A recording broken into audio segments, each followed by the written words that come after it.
À l'heure actuelle, la méditation devient à la mode. Et de plus en plus, des gens méditent, soi-disant.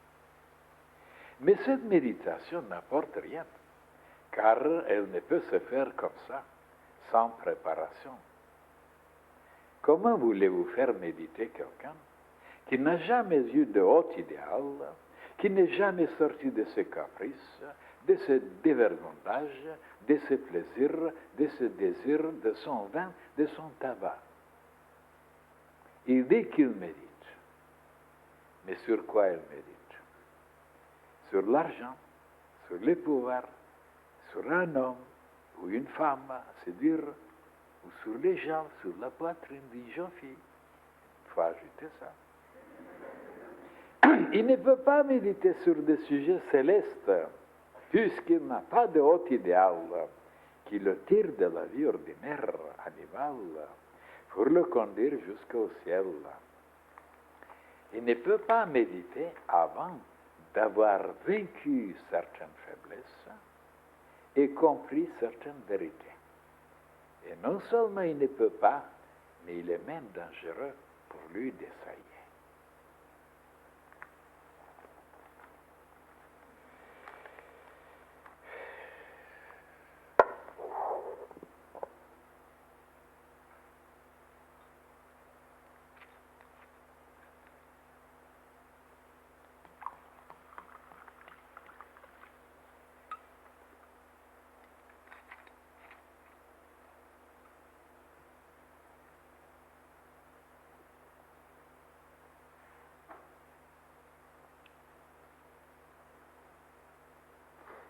Vous ne trouvez pas, mes chers frères et sœurs, que c'est un peu bizarre, étrange, que je vous ai parlé hier, que je pense à vous parler sur la méditation. Parce qu'il n'y a pas beaucoup qui savent comment méditer, malgré qu'ils viennent depuis des années sur le rocher. Et voilà que ça tombe aujourd'hui comme ça. Oh, une pensée comme ça. Comment expliquer ça? Sûrement le monde invisible a entendu ma pensée, mais est-ce que ce n'est pas le monde visible plutôt? Enfin, il ne faut pas se casser la tête pour chercher. C'est comme ça, c'est comme ça. Mais moi, je n'ai pas demandé quelqu'un de me fournir une page pareille. C'est une coïncidence? Non, plutôt c'est le hasard. Parce que c'est le hasard qui explique tout. Souvenez-vous de Jacques Monod, qui a pris le prix Nobel, justement, parce qu'il a tout basé sur le hasard. Vous voyez comment ils sont les humains. Ils donnent le prix de Nobel à des choses pareilles. Alors, qu'est-ce que ça veut dire maintenant la méditation?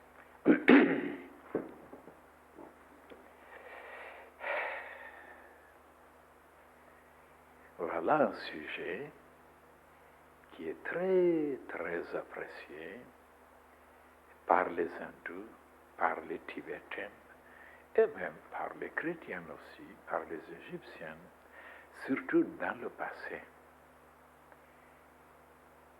Voilà, l'avancement, l'évolution était basé sur la méditation.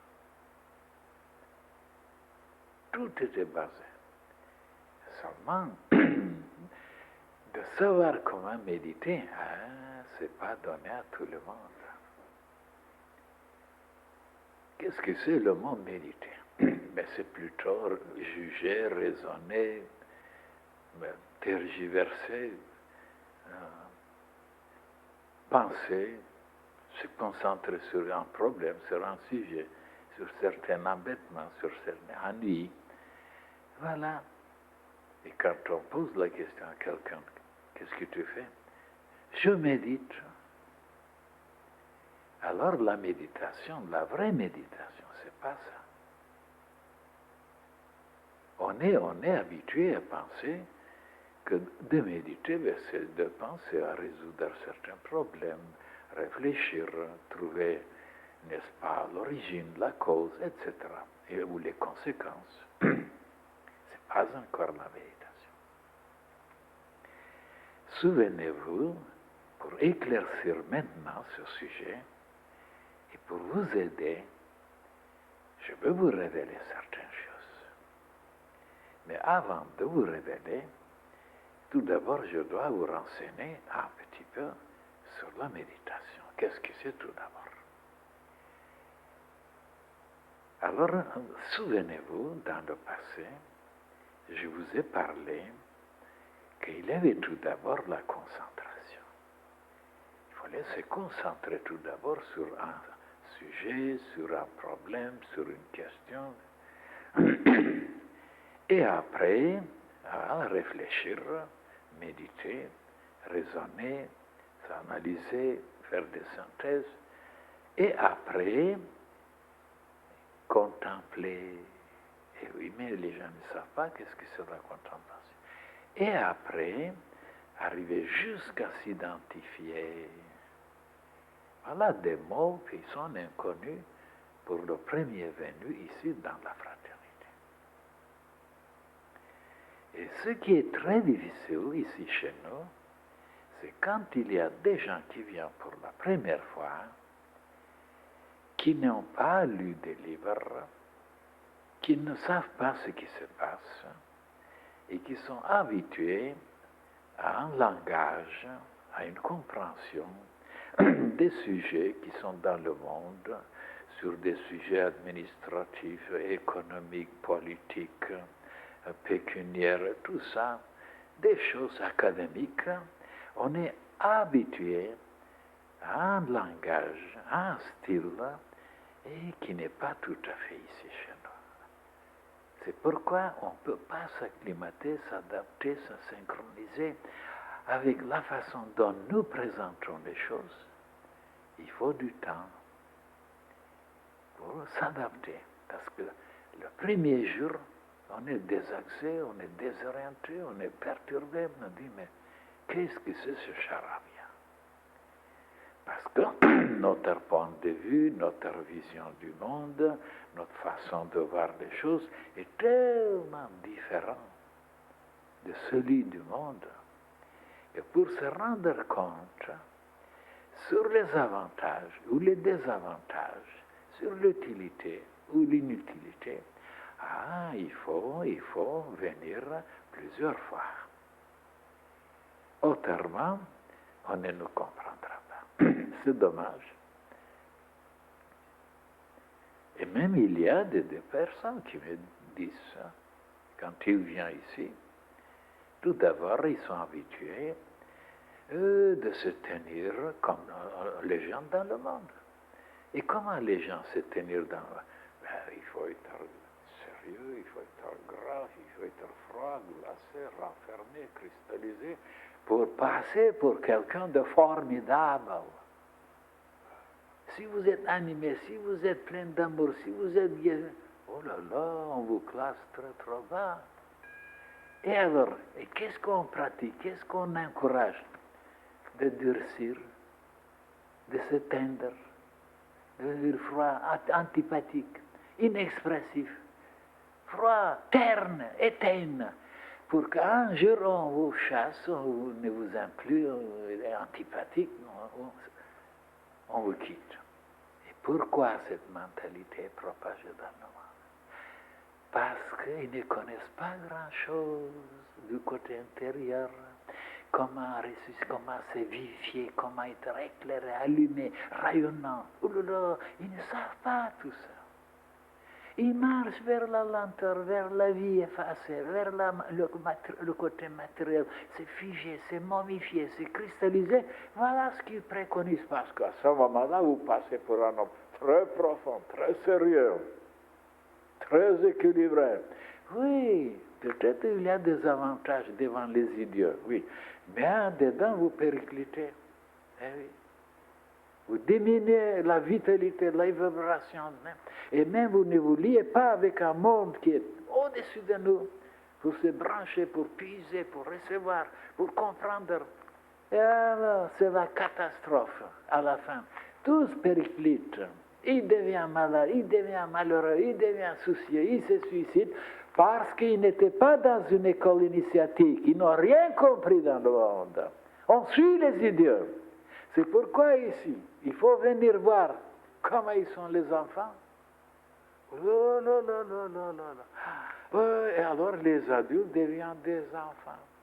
Comme les enfants, vivants, expressifs, beaux, rayonnants, pleins d'amour. Et pourquoi? Oh, parce qu'il est dit quelque part dans les évangiles, Jésus a dit, si vous ne devenez pas comme ces enfants, vous ne rentrerez pas dans le royaume de Dieu. Et les chrétiens n'ont rien compris depuis 2000 ans. Qu'est-ce que ça veut dire? Ils l'interprètent de leur façon. Parce qu'ils sont purs, parce qu'ils sont innocents, parce qu'ils sont ceci, cela. Pas du tout. Pas du tout. La pensée de Dieu n'était pas ça. Les enfants, c'est qu'ils ont confiance en leurs parents, ils leur donnent leurs mains dans leurs mains des parents, ils les suivent. Et alors, de cette façon, ils sont protégés, ils sont lavés, ils sont nourris, ils sont habillés, ils sont aimés. Et quand ces enfants-là deviennent un peu adultes, ils s'imaginent qu'ils sont indépendants, ils sont solides, ils sont intelligents, ils sont puissants. Ils coupent le lien avec leurs parents, ils n'ont plus confiance. Ils ne leur donnent pas leur main d'être guidés, d'être dirigés, d'être conseillés. Ils travaillent avec leur ciboulot, ils savent déjà, ils n'ont pas besoin. Et ils sont abandonnés. Ils ne sont plus protégés. Ils se cassent la tête, parce qu'ils ne sont pas bien guidés. Tandis que d'être un enfant jusqu'à 99 ans, c'est de ne jamais couper le lien avec nos parents qui sont en haut. C'est ça d'être enfant. Et rentrer dans le royaume de Dieu. Qu'est-ce que c'est le royaume de Dieu? C'est un état de conscience. Ce n'est pas un endroit. État de conscience, ça veut dire tellement dilaté, tellement heureux, tellement plein dans la paix, dans la générosité. C'est ça le royaume de Dieu. Mais les gens ne sont pas dans le royaume de Dieu. Ils sont toujours clipsés, toujours effondrés, toujours haineux. Pourquoi cette violence maintenant partout? Pourquoi cette agressivité? Pourquoi Parce qu'ils ont coupé leur lien avec leurs parents. Alors il faut changer la mentalité. Et c'est ici qu'on la change. Voilà, comme les enfants, ils me donnent la main à moi. Et moi, je deviens comme les enfants. Et je veux rester enfant. Voilà. Et qu'est-ce que c'est d'être enfant? Toujours d'aimer, toujours de croire, de confier. Vieux, oh là là, vieux. Et qu'est-ce qu'on voit maintenant dans le monde? Des vieillards ici, blasés, dégoûtés, écœurés, effondrés, et ici des bébés. Ne comprennent rien du tout. Alors, vous n'avez jamais pensé comme ça. C'est nouveau, n'est-ce pas? Mais ne m'en voulez pas. Je suis comme ça. Depuis ma naissance.